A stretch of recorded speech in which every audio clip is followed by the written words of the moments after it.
നമസ്കാരം.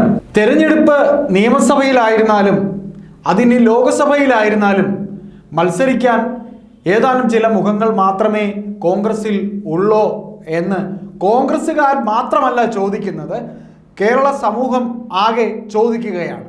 അതായത് ഇനി വരാൻ പോകുന്ന നിയമസഭാ തെരഞ്ഞെടുപ്പിലേക്ക് മത്സരിക്കാൻ താല്പര്യമുള്ളതായി പറഞ്ഞു കേൾക്കുന്ന എം പിമാരുടെ എണ്ണം നമുക്കൊന്ന് നോക്കാം. അതായത് കൊടിക്കുന്നിൽ സുരേഷ് അദ്ദേഹം ആഗ്രഹിക്കുന്നു ഇനി വരുന്ന നിയമസഭാ തെരഞ്ഞെടുപ്പിൽ അദ്ദേഹത്തിന് മത്സരിക്കണം, അദ്ദേഹത്തിന് നിയമസഭയിൽ വരണം, മന്ത്രിയാകണം എന്ന്. കൊടിക്കുന്നിൽ സുരേഷ് ഒന്നാമത്തെ പേരുകാരൻ, രണ്ടാമത് അടൂർ പ്രകാശ്, മൂന്നാമത് രാജ്മോഹൻ ഉണ്ണിത്താൻ, നാലാമത് ആന്റോ ആന്റണി, പിന്നെ ബെന്നി ബെഹനാൻ, ഇങ്ങനെ പോകുന്നു. ബെന്നി ബെഹനാൻ, എം കെ രാഘവൻ, ഇങ്ങനെ ഇത്തരത്തിൽ എം പി ആകണം, എം പി സ്ഥാനം മാറ്റി നിർത്തണം, നിയമസഭയിൽ മത്സരിക്കണം എന്ന ആഗ്രഹം വെച്ച് പുലർത്തുന്നത്. അതായത് ഇവരൊക്കെ തന്നെ എന്തുകൊണ്ട് ഇത്തരത്തിൽ എം പി സ്ഥാനം രാജിവെക്കണം, നിയമസഭയിൽ മത്സരിക്കണം എന്ന് ആഗ്രഹിക്കുന്നു എന്ന് ചോദിച്ചാൽ, നിയമസഭയിലേക്ക് ഇനി വരാൻ പോകുന്ന അവസരം അത് തീർച്ചയായിട്ടും UDFന് ഭരണം കിട്ടാൻ സാധ്യതയുണ്ട്. അങ്ങനെ വരുമ്പോൾ തങ്ങൾക്ക് മന്ത്രിയാകാൻ കഴിയും. ഒരു MP ആയി ഇരിക്കുന്നതിനേക്കാളും എന്തുകൊണ്ടും നല്ലത് നിയമസഭയിൽ ഒരു മന്ത്രിയായി വരുന്നത് അല്ലേ എന്നിവർ ആഗ്രഹിക്കുന്നു.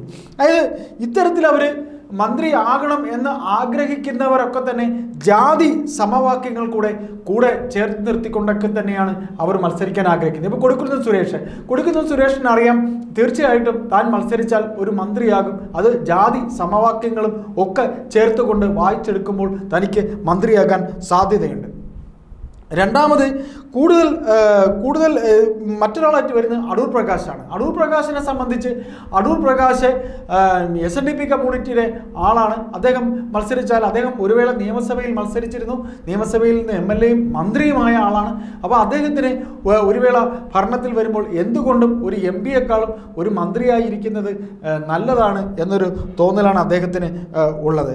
ഇതിൽ ഈ MP-മാരൊക്കെ തന്നെയും മന്ത്രിമാരാകാൻ താല്പര്യമുള്ളവരാണ്. ഇപ്പോൾ രാജ്മോഹൻ ഉണ്ണിത്താൻ അദ്ദേഹം മണ്ഡലം വരെ കണ്ടെത്തിയാണ് പറയുന്നത്. കാസർഗോഡ് ഉദുമ മണ്ഡലത്തിൽ തനിക്ക് മത്സരിക്കാൻ താല്പര്യമുണ്ട് എന്നാണ് രാജ്മോഹൻ ഉണ്ണിത്താൻ പറയുന്നത്.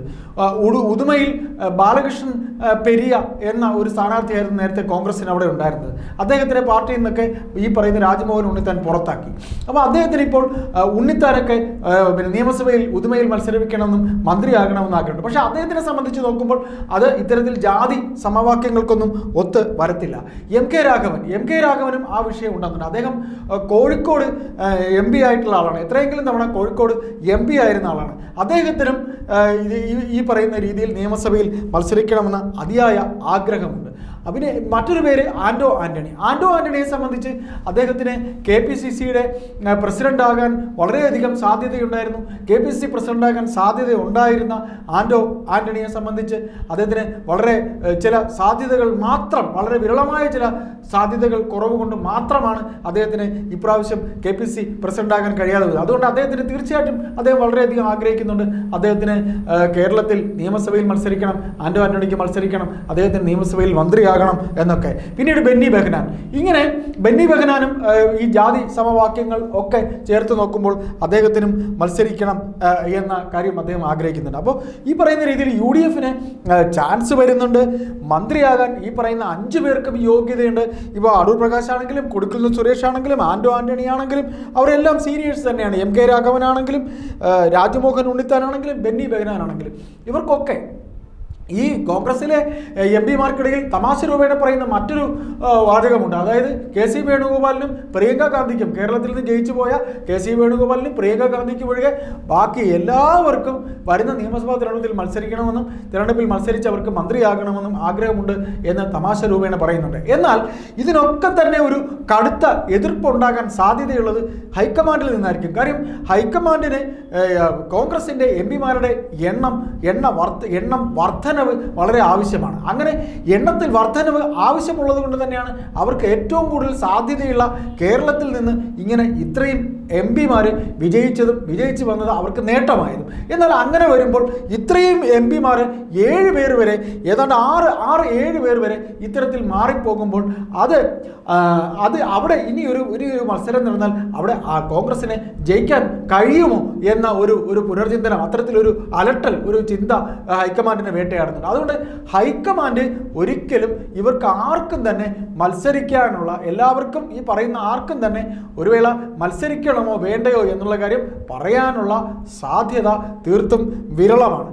ഇതിൽ കടുത്ത എതിർപ്പ് വരുന്ന മറ്റൊരു ഭാഗമെന്ന് പറയുന്നത് യുവനിരയുടെ കടുത്ത എതിർപ്പ് വരും. അതുപോലെ നമ്മൾ ഈ സംഭാഷണം, നമ്മുടെ ഈ വീഡിയോ ആരംഭിക്കുമ്പോൾ തുടക്കത്തിൽ പറഞ്ഞ പോലെ ഈ മുഖങ്ങൾ മാത്രമേ ഉള്ളൂ എന്നും തിരഞ്ഞെടുപ്പ് വരുമ്പോൾ ഇവർ മാത്രമേ ഉള്ളൂ, ഏത് നിയമസഭാ തിരഞ്ഞെടുപ്പ് വന്നാലും ഇവരേ ഉള്ളൂ, അതുപോലെ ലോക്സഭ വന്നാലും ഇവരേ ഉള്ളൂ എന്ന ഒരു തോന്നലുണ്ടാകുന്നത്. ഇത്തരത്തിൽ ലോക്സഭയിലേക്ക് തിരഞ്ഞെടുക്കപ്പെട്ടു പോയിട്ട് തിരികെ നിയമസഭയിലേക്ക് വന്ന ഒരാളാണ് PK കുഞ്ഞാലിക്കുട്ടി. കഴിഞ്ഞ ഭരണകാലത്ത് തീർച്ചയായിട്ടും UDF വരുമെന്ന് കരുതി ഒരു വേള ലോക്സഭയിലേക്ക് പോയിരുന്ന കുഞ്ഞാലിക്കുട്ടി തിരികെ വന്നൊരു കഥയും നമ്മുടെ മുന്നിലുണ്ട്. അപ്പോൾ ഇങ്ങനെ ഏത് തിരഞ്ഞെടുപ്പ് വന്നിരുന്നാലും, നിയമസഭ വന്നാലും ലോക്സഭ വന്നാലും മത്സരിക്കുന്ന ഈ നേതാക്കൾ മാത്രമേ ഉള്ളൂ എന്ന് കേരള സമൂഹം ചോദിക്കുമെന്ന് നാം പറഞ്ഞ പോലെ യുവനിരയ്ക്ക് കടുത്ത എതിർപ്പുണ്ട്. കാര്യം രണ്ടാം നിരയിലെ യുവനിരയിലെ നേതാക്കളൊക്കെ തന്നെ ഈ വരുന്ന നിയമസഭാ തെരഞ്ഞെടുപ്പിൽ മത്സരിക്കണമെന്ന ആഗ്രഹം ഇതിനോടകം തന്നെ പാർട്ടിയോട് അവർ അറിയിച്ചു കഴിഞ്ഞിരുന്നു. അതിനുള്ള സാധ്യത ഉണ്ടാകുന്നതാണ്.